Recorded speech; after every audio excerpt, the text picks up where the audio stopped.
नमस्कार साथियों, स्वागत है आपका बिहार स्पेशल के इस कक्षा में। पिछले क्लास में हम लोग चर्चा किए थे बिहार का मतलब उत्पत्ति जो किस प्रकार से दिखाई देता है, बिहार का जो भूगर्भिक संरचना है इसके बारे में हम लोग चर्चा किए थे। और अभी तक में आप लोगों को इतना समझ में आ गया होगा कि बिहार का स्थिति विस्तार क्या है, बिहार का बनावट किस प्रकार से है, कहाँ पर्वत पठार हो सकता है, कहाँ मैदान हो सकता है। इन सब चीजों का आप लोग को मोटा मोटा जानकारी लगभग हो चुका है, ठीक है। और आज हम लोग देखेंगे कि उसमें से जो अगर बिहार दिखाई देता है, ठीक है, तो आज मोटा मोटा ये जान जाएंगे हम लोग कि बिहार का भौतिक बनावट किस प्रकार से है। ये पूरा का पूरा आज मैप क्लियर हो जाएगा बिहार का। पिछले क्लास में भी हम लोग इसके बारे में चर्चा कर लिए थे। देखिए, अगर हम बिहार को अगर देखें तो थोड़ा सा मैप में समझिएगा आप लोग, ठीक है। इसमें पूरा मैप भी नहीं बन सकता, इतना जगह भी नहीं छूटा हुआ है। देखिए, अगर ऐसे भारत का मानचित्र में इसको अगर आप देखिए, मान लीजिए ये भारत है, ठीक है, ये मान लीजिए भारत है और इधर आपका उत्तर भारत बनेगा नहीं है, जगह है नहीं, तो मान लीजिए ऐसे करके यहाँ पे हिमालय पर्वत है, ठीक है, हिमालय पर्वत। और पिछले क्लास में आपको बताए थे कि भारत का ये छोटा नागपुर का पठार का हिस्सा है जो झारखंड में पड़ता है, और उत्तर में आपका हिमालय है, और इसी बीच में आपका बिहार का है, बिहार है, ये है बिहार आपका, ठीक है। तो दक्षिण से छोटा नागपुर का पठार बिहार का कुछ हिस्सा को टच करती है, ठीक है, दक्षिण से। तो ये छोटा नागपुर का पठार का कुछ हिस्सा दक्षिण से टच करती है। उत्तर से हिमालय का जो निचला हिस्सा शिवालिक, उसका थोड़ा सा हिस्सा बिहार को टच करती है, ठीक है, वो टच करती है। और बीचों बीच बिहार के गंगा नदी प्रवाहित होती है। इसके कारण से जो बिहार का जो स्वरूप दिखाई देता है, ठीक है, कुछ इस प्रकार से देखिए। अब उत्तर में हिमालय का कुछ हिस्सा इसको टच करके उत्तर में पर्वतीय क्षेत्र, दक्षिण का जो पठारी इलाका है उसको थोड़ा सा टच करती है, तो पूरा का पूरा पठारी इलाका दक्षिण का सीमावर्ती क्षेत्र। अब पूरा लगभग बीचों बीच गंगा नदी प्रवाहित होती है इसके बीचों बीच, तो लगभग पूरा बिहार का हिस्सा लगभग क्या है, मैदानी है, ठीक है। तो अगर हम ऐसे देखें तो बिहार का उत्तर का पर्वतीय क्षेत्र, दक्षिण का सीमावर्ती पठारी क्षेत्र, और पूरे लगभग बीचों बीच मैदान है ना। ये भौतिक बनावट है। तो देखिए, अब बिहार का अगर हम भौतिक बनावट की अगर हम बात करें तो उत्तर का शिवालिक श्रेणी और तराई क्षेत्र। अब ये तराई क्षेत्र क्या होता है, देखिए, जैसे हिमालय पर्वत है ना, ये हिमालय पर्वत है, तो हिमालय से कई सारा नदियां निकलती है, ये नदियां निकलती है, और नदी निकल करके ये बिहार उत्तर प्रदेश के क्षेत्रों में पश्चिम बंगाल में आकर के प्रवाहित होती है, जो हम लोग नदियों में भी पढ़ेंगे। अब जब ये आती है तो जब मतलब नदी जब आती है स्पीड से, तो पर्वत का जो पत्थर को तोड़ते हुए और उसको प्रवाहित कराते हुए अपने साथ साथ लाती है, ठीक है, और आकर के इस क्षेत्रों में जमा कर देती है, और और वो क्षेत्र क्या हो जाता है, थोड़ा सा दलदली टाइप का हो जाता है। अब देखिए, अब मान लीजिए कि पहाड़ को तोड़ करके नदियां कंकड़ पत्थर को लाई, ठीक है, और उसी बीच में प्रवाहित भी होती है। पहाड़ में नदी की स्पीड ज्यादा होती है, तो इसको ये पत्थर को जो है प्रवाहित करने में, ठीक है, सहायक होती है, और क्षमता भी उनको होती है, ठीक है। लेकिन जैसे नदी थोड़ा सा मैदानी भाग में आने का मैदानी भाग में प्रवेश करती है, तो उसका स्पीड जो होता है कम हो जाती है, उसकी प्रवाह का स्पीड कम हो जाती है, जिसके कारण से ये पत्थर यहाँ पे आकर के रुक जाते हैं, और उस पत्थर के बीचों बीच नदियां जो है प्रवाहित होने लगती है, ठीक है। और वहां पे नदी जो है लुप्त दिखाई देती है, क्यों, क्योंकि दो पत्थरों के बीच में जो गैप होती है, उसी गैप से नदी प्रवाहित होती है, और उसी को जो है तराई क्षेत्र या भाबर प्रदेश कहा जाता है, ठीक है। यानी कि पहाड़ का निचले वाला इलाका तराई क्षेत्र होता है, उसको भाबर। तो बिहार का कुछ हिस्सा यहाँ पे थोड़ा थोड़ा, यानी कि ऊपर में यहाँ पे पहाड़ है, इधर से नदियां आती है, तो यहाँ पे कुछ इलाका इसका तराई दिखाई देता है, ठीक है। तो उत्तर का जो है यही शिवालिक यानी हिमालय पर्वत को तीन भागों में बांटे थे, वृहद हिमालय, मध्य हिमालय, शिवालिक हिमालय। तो शिवालिक हिमालय का हिस्सा और उसका तराई क्षेत्र बिहार में पाया जाता है, पूरा शिवालिक नहीं, थोड़ा सा हिस्सा, ठीक है। दूसरा जो है विशाल मैदान, और तीसरा दक्षिण का सीमांत पठारी प्रदेश। यानी बिहार का भौतिक बनावट को इस प्रकार से तीन भागों में देख सकते हैं। उत्तर में आपका शिवालिक का कुछ हिस्सा और तराई प्रदेश, दक्षिण में सीमावर्ती पठारी प्रदेश, और पूरे के पूरे मध्यवर्ती मैदान। तीन भागों में इसको बांट करके हम लोग देख सकते हैं, ठीक है। अब देखिए, हाँ, आप लोग एक चीज है कि आप लोग पूरा का पूरा जो नोट्स बना करके भेजते हैं, कुछ लोग पूरा कॉपी कर लेते हैं। देखिए, मेरा बोर्ड में जो है स्पेस कम होता है, ठीक है, तो आप लोगों को कॉपी का कमी तो नहीं होगा कि कॉपी का कमी हो गया है। कुछ लोग एकदम सेम टू सेम नोट्स छाप करके भेज देते हैं। ऐसा नहीं कीजिए, अपना भी दिमाग लगाइए, अपना तर्क शक्ति का प्रयोग कीजिए, ठीक है। अगर हम यहाँ पे भारत बना के समझाए, कुछ लोग वही बना देते हैं, 3 को बिहार बनेंगे, कुछ लोग 3 को बना देंगे, एक्स्ट्रा नहीं बनाते हैं। तो थोड़ा कॉपी का कमी नहीं है हिंदुस्तान में। अभी हिंदुस्तान पाकिस्तान जैसा आर्थिक तंगी से नहीं गुजर रहा है, और आपके पास भी उम्मीद है कि आर्थिक तंगी होगा नहीं। इसलिए थोड़ा सा मतलब कोशिश कीजिए कि कॉपी का बेहतर उपयोग कीजिए। क्या बाकी आप लोग तो खुद समझदार हैं, ठीक है। चलिए भाई दिल्ली में गर्मी बहुत ज्यादा है, लेकिन जो भी कहिए, ठीक है, यहाँ का टेम्परेचर इतना अधिक है ना। चलिए अब देखिए, अब हम लोग पढ़ेंगे, अब एक एक करके हम लोग पढ़ते हैं। तो उत्तर का पहले पर्वतीय क्षेत्र को पढ़ लेते हैं, जो हिमालय का हिस्सा है, शिवालिक का हिस्सा है, ठीक है। तो शिवालिक श्रेणी जो है बिहार में, पूरा शिवालिक श्रेणी नहीं, बिहार में जो शिवालिक श्रेणी का हिस्सा है, ठीक है, वो है 932 किलोमीटर स्क्वायर में फैला हुआ है, ठीक है। शिवालिक श्रेणी का बिहार में कितना हिस्सा है? 932 किलोमीटर है, वर्ग किलोमीटर क्षेत्रफल। इसका निर्माण जो है शिवालिक का टर्शियरी काल में हुआ था। कल आप लोगों को बता दिए थे टर्शियरी काल क्या है, पिछले क्लास में बताए थे कि pre Palaeozoic, Palaeozoic, Mesozoic, Cenozoic, Neozoic, ये महाकल्प है। अब प्री पैलियोजोइक को कोई मतलब कि युग में नहीं रखे हैं, लेकिन पैलियोजोइक को प्राथमिक युग, प्री पैलियोजोइक, मेसोजोइक को द्वितीयक युग, ठीक है, सेनोजोइक को तृतीयक युग न। तो उसी तृतीयक युग में ये टर्शियरी काल उसी को कहा जाता है, उसी में शिवालिक का निर्माण हुआ। ये क्वेश्चन पूछा जाता है, इसीलिए आप लोगों को क्वेश्चन भी शेयर करेंगे इस टॉपिक से और पिछले टॉपिक से संबंधित दोनों का क्वेश्चन एक ही बार आप लोगों को शेयर करेंगे, ठीक है। उसके बाद शिवालिक श्रेणी एवं मैदान, यानी देखिए ये जो आपका शिवालिक श्रेणी है, दक्षिण का पूरा मैदान है, ये मैदान है, इस दोनों को अलग जो करती है वो है, उसका नाम है 160 मीटर की समोच्च रेखा। ये भौतिक विभाजन है, ठीक है। तो ये पूछा जाता है क्वेश्चन कि शिवालिक श्रेणी और मैदानी भाग को जो अलग करती है, वो जो सीमा रेखा होता है, जैसे घर में कैसे सीमा रेखा होता है कि मतलब घर में हम लोग क्या करते हैं, या खेत में देखिएगा, एक खेत है, 2 खेत है, इन दोनों के बीच में एक ये वाला, हम लोग गांव समाज में इसको क्या कहते हैं,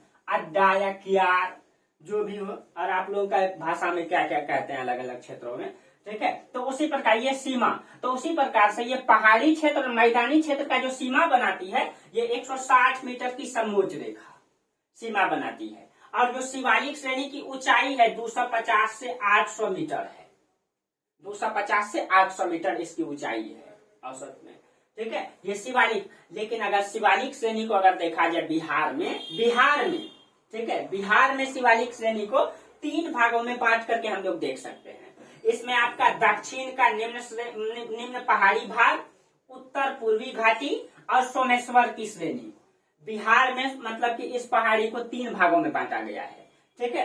अब देखिए जो दक्षिण का जो है श्रेणी है, दक्षिण का श्रेणी का निम्न पहाड़ी भाग है, इसकी लंबाई 32 किलोमीटर है और चौड़ाई 6 से 8 किलोमीटर है, और इसको रामनगर दून के नाम से भी जाना जाता है। जो दक्षिण का श्रेणी है इसको रामनगर दून के नाम से भी जाना जाता है, ठीक है। और इसका जो अधिकतम ऊंचाई है, ठीक है, 242 मीटर है, ठीक है। और हरदा नदी के पास इसका सबसे अधिक ऊंचाई है, वहीं पे पड़ता है हरदा नदी। क्वेश्चन पूछ सकता है छोटी छोटी नदियों के बारे में, ठीक है। और इसका जो निर्माण हुआ है, इसका निर्माण, ये पूरे शिवालिक का निर्माण के बारे में यहाँ लिखे हैं।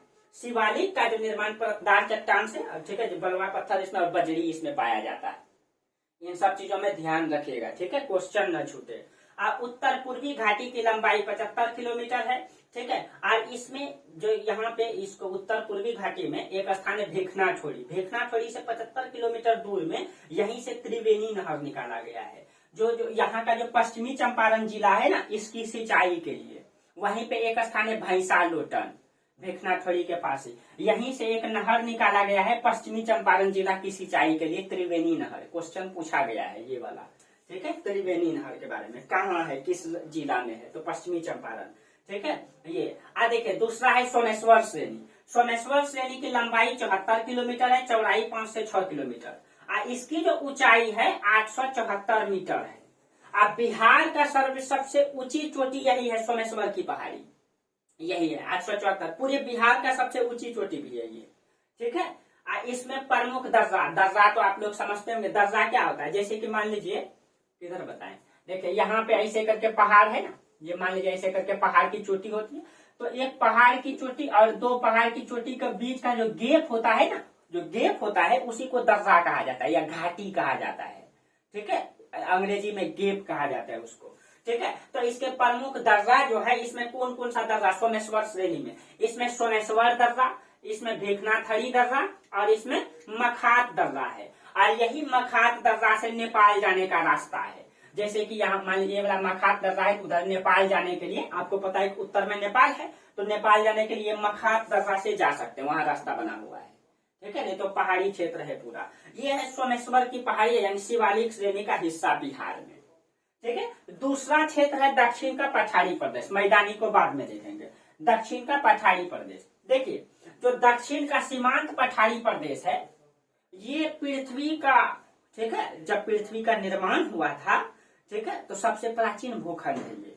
आपको पता है, शायद उसमें हम बताए भी हैं। ठीक है, मानव की उत्पत्ति में एक बार आप लोग देखे होंगे, उसमें पिछले क्लास का वीडियो में डिस्क्रिप्शन में लिंक डाल दिए थे मानव की उत्पत्ति का। जो नहीं देखे जरूर देख लीजिएगा पूरा पूरा समझने के लिए। ठीक है, देखिए जैसे कि जिस समय हमारा पृथ्वी बना था, अभी पृथ्वी पर 7 महादेश है, उस समय पृथ्वी पर 2 ही महादेश था, एक ऐसे करके और एक ऐसे करके, चारों तरफ महासागर था, चारों तरफ। शुरुआती चरण में एक ही था, एक तो पहले जैसे पहले पृथ्वी था ना, तो एक महादेश था और चारों तरफ इसका महासागर था। इस महादेश का नाम पेंजिया था, चारों तरफ जो महासागर इसका नाम पेंथालासा था। ठीक है, तो बाद में यही महादेश जो टूट गया, टूटा तो 2 भागों में बटा, उत्तरी भाग हो गया, इसको कहा गया अंगारा लैंड, इसको जो है अंगारा लैंड कहा गया। दक्षिणी भाग को गोंडवाना लैंड कहा गया, गोंडवाना। अंगारा लैंड को लॉरेशिया भी कहा जाता है, दूसरा नाम उसका, और दक्षिणी भाग को गोंडवाना लैंड कहा गया। ये शुरुआती चरण की पूरा प्राचीन भूमि की बात कर रहे हैं, सबसे पुराना भूखंड।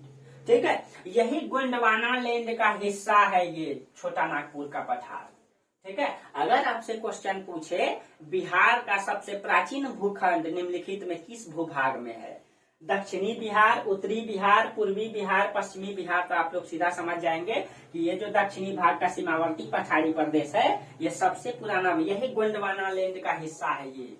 ठीक है, ये दक्षिण का सीमावर्ती पठार।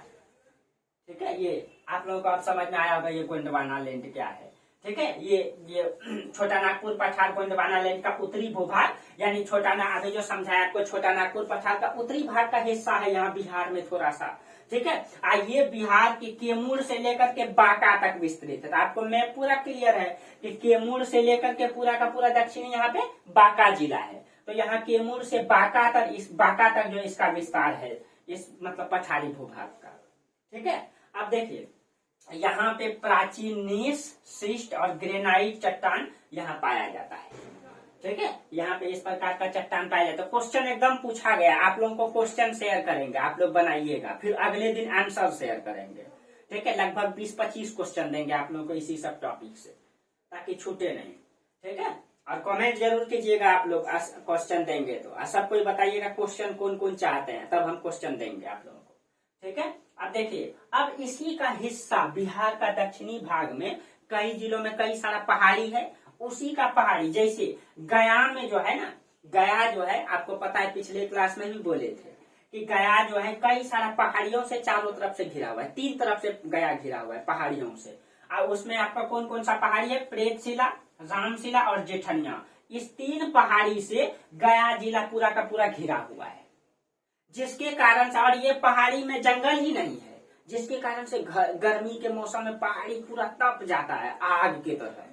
ठीक है, वहां पैर रख दीजिएगा तो जल जाइएगा, और इसके कारण से गया में सबसे अधिक गर्मी पड़ती है। बिहार में गया ऐसा जिला है जहाँ सबसे अधिक गर्मी पड़ती है, और ठंडी के मौसम में वही पहाड़ जो है ऊंचा स्थान है, ठंडा हो जाती है, तो सबसे अधिक ठंडा भी गया जिला में होती है। तो ये क्वेश्चन पूछा जा सकता है कि गया जिला किस किस पहाड़ी से, तो प्रेतशिला, रामशिला और जेठनिया पहाड़ी से गया जो है घिरा हुआ है। ठीक है, अब देखिए, अब इसी में, तो ये गया में इसी पहाड़ी, ये गया जिला है। ठीक है, ये पहाड़ी है, वहां पे और कई सारा पहाड़ी है उसमें, तो वो पूछा नहीं जाएगा। नालंदा, आपको पता है कि बराबर की पहाड़ी, जहाँ पे आप जाइएगा, ठीक है, तो वहां पे गौतम बुद्ध के काल से, अशोक के काल से संबंधित गुफा बना हुआ है। ठीक है, कई सारा गुफा है, कर्ण चौपर, विश्व झोपड़ी 5 गुफा है ना, विश्व झोपड़ी, कर्ण चौपर, सुदामा गुफा, ठीक है, और एक दो और भूल रहे हैं, ठीक है। तो यहाँ ये नालंदा जिला में पड़ता है, बराबर की पहाड़ी इसी का हिस्सा है। बिहार शरीफ ये नालंदा का ही नाम है। यहाँ पे पड़ता है पीर पहाड़ी, मुंगेर का खड़गपुर पहाड़ी, ठीक है। ये खड़गपुर पहाड़ी को जो है ना, खड़गपुर पहाड़ी के अंतर्गत शेखपुरा, जमुई, लखीसराय पहाड़ी इस प्रदेश कहा जाता है इसको, खड़गपुर पहाड़ी को, इसके अंतर्गत ये सारे आते हैं, ठीक है। अब देखिए, ये जो दक्षिण का सीमांत पठारी प्रदेश है, ठीक है, इसके अंतर्गत कैमूर का पठार, गया का दक्षिणी भाग, राजगीर की पहाड़ी, गिरियक की पहाड़ी, ठीक है, नवादा, किऊल और बांका की पहाड़ी। इसको यहाँ ऊपर में लिख लीजिएगा आप लोग कि दक्षिण का सीमांत पठारी प्रदेश के अंतर्गत कौन कौन सा भाग आता है, ये वाला, फिर इसको आप लोग लिखिएगा, ठीक है। ये वाला यहाँ जगह नहीं था इसीलिए हम नीचे लिख दिए हैं। चलिए, तो आप लोगों को दक्षिण का पठारी प्रदेश क्लियर हो गया। उसके बाद है आपका दक्षिण का पठारी प्रदेश के बाद विशाल मैदान। तो उत्तर का प्रदेश आप लोग समझ गए और दक्षिण का प्रदेश समझ गए। अब ये जो विशाल मैदान है, तो बिहार के बीचों बीच से गंगा नदी प्रवाहित होती है, इसलिए ये गंगा नदी बिहार को 2 भागों में बांटती है, उत्तरी बिहार और दक्षिणी बिहार। तो इसको हम लोग 2 भागों में बांट लेते हैं, उत्तरी बिहार का मैदान और दक्षिणी बिहार का मैदान, ठीक है। अब देखिए, उत्तरी बिहार का मैदान और दक्षिणी बिहार का मैदान। अब उत्तरी बिहार के अंतर्गत, इसके अंतर्गत जो है तराई और उप तराई क्षेत्र। देखिए, उत्तरी बिहार में ये तराई इलाका है, ये तराई इलाका अभी तुरंत आप लोगों को समझाए कि पहाड़ का नीचे जो मतलब नदी उधर से गुजरती है, तो अपने आप कंकड़ पत्थर लेकर के आती है और उस कंकड़ पत्थर के बीचों बीच गुजरती है, दलदली भूमि हो जाती है। ये तराई क्षेत्र इसी के अंतर्गत आता है, ठीक है। तराई और उप तराई क्षेत्र ये उत्तरी बिहार के मैदान में आता है। इसी में आपका बांगर भूमि, खादर भूमि, बांगर और खादर भूमि से बिहार में हर कोई परिचित है न, क्योंकि आपको पता है कि जहाँ गंगा नदी रहे या कोई और नदी, जब बाढ़ आती है, बाढ़ के मौसम में, ठीक है, तो देखिए बांगर मतलब हो गया पुराना, पहले खो आता है, तो खादर हो गया नया मिट्टी, ये हो गया नया मिट्टी, अब वो बाद में आता है तो ये पुराना मिट्टी, ऐसे भी ध्यान में रखिएगा, ठीक है। खादर नया मिट्टी और बांगर पुराना मिट्टी। देखिए, मान लीजिए जब कोई नदी बाढ़ लाती है, ठीक है, बाढ़ लाती है, अब बाढ़ जब लाती है तो अपने आसपास में कई सारा मिट्टी को काट करके आसपास में जमा कर देती है, तो ये आसपास में जो मिट्टी जमा करती है इसको खादर मिट्टी कहा जाता है, इसको खादर। ये बहुत ज्यादा उपजाऊ होता है। और उसके आसपास का जो इलाका होता है, जहाँ पे नदी 50-60 साल से नहीं मतलब पानी लेकर के गई है, पानी जाती भी है तो वहां नहीं मिट्टी का निर्माण नहीं करती है, ठीक है, 50-60 साल से मतलब वो भूमि बसा हुआ है, तो वो हो गया बांगर भूमि। वो भी उपजाऊ ही होता है लेकिन खादर से कम उपजाऊ। तो नया मिट्टी कौन हो गया, खादर, और पुराना मिट्टी बांगर। तो जहाँ नदी का इलाका है, नदी का आसपास ये खादर मिट्टी, उसके बाद बांगर मिट्टी, ठीक है। आप लोगों को समझ में आ गया होगा। हम लोगों का घर बांगर के इलाका में पड़ता है, मेरा आसपास के देरा क्षेत्र है, वहां पे खादर मिट्टी है, ठीक है। जहाँ आप लोग सभी परिचित मतलब होंगे इससे, क्योंकि सब बिहार के लोग मतलब जानते ही है वहाँ हर साल। और चौल और मन क्षेत्र क्या होता है, देखिए बिहार में जब बाढ़ आती है ना, ठीक है, कई सारा ऐसा क्षेत्र है जो निचली भूमि है, वो दलदली क्षेत्र, पानी जाने के बाद भी वो सूखता नहीं है, दलदली मतलब वहाँ पानी जमा रहता है सालों भर, और लास्ट तक में दुर्गा पूजा के बाद तक भी वो सूखता नहीं है, छठ पूजा के बाद भी वो नहीं सूखता है, उसमें पानी जमा ही रह गया, ठीक है। अब फिर दुर्गा पूजा सारा समाप्त हो, कीचड़ बन गया, वो दलदली इलाका बन गया। तो उसी दलदली क्षेत्र को बिहार में चौड़ या मन कहा जाता है, ठीक है, जिससे झील का भी निर्माण हो जाता है। वो दलदली भूमि है, ठीक है, जो कभी सालों भर नहीं सूखेगा, निचला भूमि होता है वो। सब कोई आप लोग इन सब चीजों से परिचित हैं, ठीक है। तो कोई अब देखिए, अब दक्षिणी बिहार का मैदान में जो है, इसमें कौन कौन सा नदी मतलब नदी मिल करके इसका निर्माण किया है, तो सोन गंगा का द्वार, मगध का मैदान और अंग का मैदान। दक्षिणी बिहार के मैदान को 3 भागों में बांटे हैं। उत्तरी बिहार के मैदान को भी बांट सकते हैं आप लोग। उत्तरी बिहार के मैदान को अभी हम बता देते हैं कैसे कैसे बांट सकते हैं। आप लोग इसको अलग अलग मैप बनाइएगा, 2-3 मैप बनाने का प्रयास कीजिएगा, और एकदम मतलब ये नहीं कि पूरा कंजूसी करें पेज का। मेरे पास कंजूसी है करने का, क्योंकि एक ही को बोर्ड है, इसी में बताना है, और ज्यादा बार मिटाते हैं ये का तो ज्यादा समय लग जाता है, और आप लोगों को लंबा चीजें पसंद है नहीं वीडियो, ठीक है। इसलिए अब देखिए, अब उत्तरी बिहार का मैदान का जो सीमा देखा जाए तो इसका उत्तर में शिवालिक श्रेणी तक विस्तार है, दक्षिण में गंगा नदी। उत्तरी बिहार का मैदान अब पश्चिम में घाघरा नदी, पूरब में महानंदा नदी। यहाँ पे उत्तर प्रदेश से आती है घाघरा नदी और गंगा में यहाँ मिल जाती है। दक्षिण उत्तर में यहाँ पूरब में यहाँ पे महानंदा नदी है जो बिहार का पूर्वी, तो यहाँ से यहाँ तक पूरब से लेके पश्चिम तक, तो कौन सा नदी से, घाघरा नदी से लेकर के, ठीक है, सॉरी यहाँ पे घाघरा नदी से महानंदा। उत्तर में आपका शिवालिक श्रेणी से लेकर दक्षिण में गंगा नदी तक, ये पूरा उत्तरी बिहार का मैदान हो गया, ठीक है। और निर्माण इसका कैसे हुआ है, उत्तरी बिहार का मतलब मैदान का निर्माण गंगा और उसकी सहायक नदियों, सहायिकाओं में कौन कौन सा, घाघरा, गंडक, बागमती, कमला, बलान, कोसी, महानंदा आदि, इन सभी नदियों के सहयोग से, ठीक है, इस मतलब मैदान का निर्माण हुआ है जो बहुत ही उपजाऊ मैदान है, ठीक है। ये सारा का सारा नदी सादा नीरा है क्योंकि सालों भर हिमालय से निकलती है, सालों भर इसमें पानी प्रवाहित होती है, सालों भर नहीं सूखती है, जिसके कारण से उत्तरी बिहार का मैदान अधिक उपजाऊ है। जबकि दक्षिणी बिहार की जो नदियां हैं, आपको पता है दक्षिण में पठार है, तो पठार से जो नदी निकलती है ना, वो नदी सालों भर सूखी रहती है, 3 महीना पानी रहता है। कब, तो जब बारिश का मौसम आएगा, मानसून काल में उसमें पानी रहेगा, बाकी 9 महीना वो नदी सूखी रहती है। आप जाइएगा देखिएगा पूरा नदी में कुछ पानी है ही ना, नाम का नदी रहेगा खाली, ठीक है। दक्षिणी बिहार की अधिकतर नदियां यही है।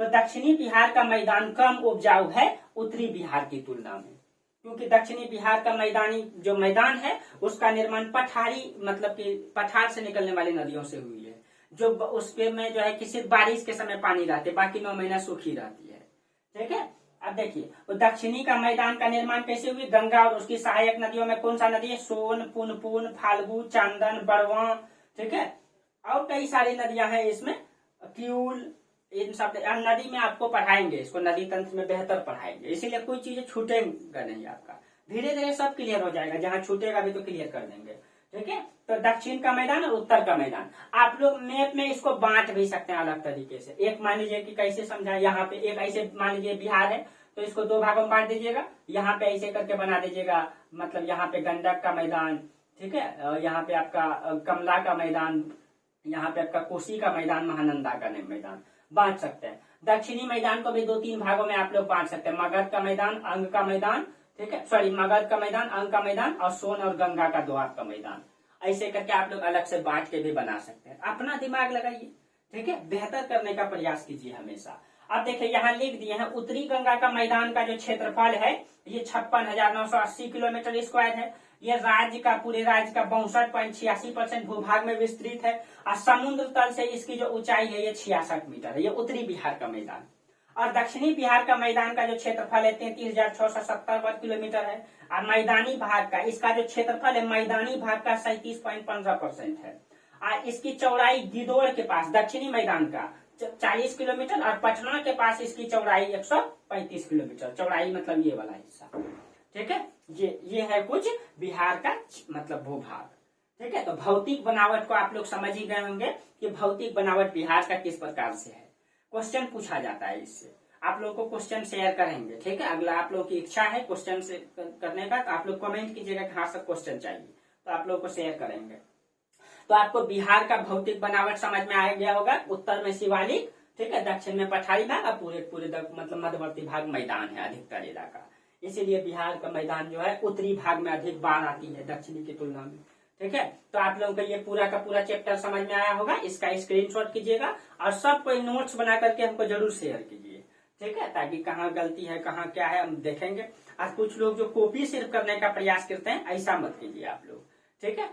चलिए तो आज यहीं तक रहने दीजिए दोस्तों, फिर हम लोग इससे आगे अगले क्लास में हम लोग चर्चा करेंगे इससे आगे का चैप्टर को, ठीक है। तो तब तक के लिए आप लोगों को बहुत बहुत धन्यवाद। आप लोग पूरा वीडियो जरूर देखिए, इसका नोट्स जरूर बनाइए। आने वाला एग्जाम को ध्यान में रखते हुए कंटिन्यू क्लास रहेगा आपका, ठीक है। चलिए बहुत बहुत धन्यवाद, थैंक यू।